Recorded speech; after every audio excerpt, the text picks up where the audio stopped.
ಎಲ್ಲರಿಗೂ ಸ್ವಾಗತ.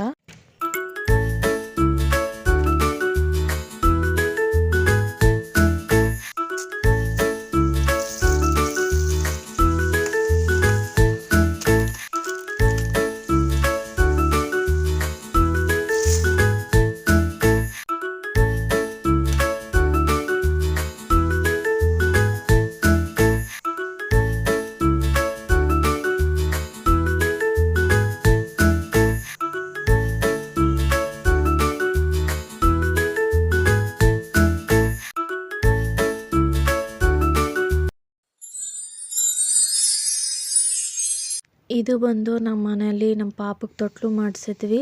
ಅದು ಬಟ್ ಇವಾಗ ಅವನು ತೊಟ್ಲಲ್ಲಿ ಮಲಗಲ್ಲ, ಹಾಗಾಗಿ ಇದನ್ನು ನಾನು ಬೆಡ್ಶೀಟ್ ಸ್ಟ್ಯಾಂಡಾಗಿ ಮಾಡಿದ್ದೀನಿ. ಹಾಗೆಯೇ ನಮ್ಮ ಪಾಪಗೆ ಈ ಥರ ಒಂದು ಟೋಪಿ ತೊಗೊಂಡಿದ್ವಿ, ಬಟ್ ಅವನು ಹಾಕಲ್ಲ ಈ ಥರ ಟೋಪಿ ಈಗ. ಹಾಗಾಗ್ಬಿಟ್ಟು ಅದನ್ನು ರೀಯೂಸ್ ಮಾಡ್ತಾಯಿದ್ದೀನಿ. ನಾನು ಟಾವಲ್ ಇರುತ್ತಲ್ಲ, ಆ ಸಿಂಕ್ ಹತ್ರ ಇರುವಂಥ ಟಾವಲ್ನ ನಾನು ಇದಕ್ಕೆ ಯೂಸ್ ಮಾಡ್ಕೊಳ್ತಾ ಇದ್ದೀನಿ ಡೆಕೋರೇಷನ್ ಪರ್ಪಸ್ಸಿಗೆ. ಈ ಐಡಿಯಾ ನನಗೆ ತುಂಬಾ ಇಷ್ಟ ಆಯಿತು. ಬೇಕಾದರೆ ಚೇಂಜ್ ಮಾಡ್ತಾ ಇರ್ಬೋದು ಟವಲು, ಯಾವುದೇ ಥರದ್ದು ಪ್ರಾಬ್ಲಮ್ಮು ಆಗೋಲ್ಲ. ವಾಶ್ ಮಾಡಬೇಕು ಈ ಟವಲ್ ಬೇಡ ಅಂತಂದರೆ ಬೇರೆ ಟವಲ್ನ ಹಾಕ್ಬೋದು, ಯಾವುದೇ ಸ್ಟಿಚಿಂಗ್ ಏನೂ ಬೇಡ. ಹಾಗೆಯೇ ಇದು ನಮ್ಮ ಪಾಪುದೇ. ಅದನ್ನು ನಾನು ಬ್ಯಾಂಗಲ್ ಸ್ಟ್ಯಾಂಡ್ ಮಾಡ್ಕೊಂಡಿದ್ದೀನಿ.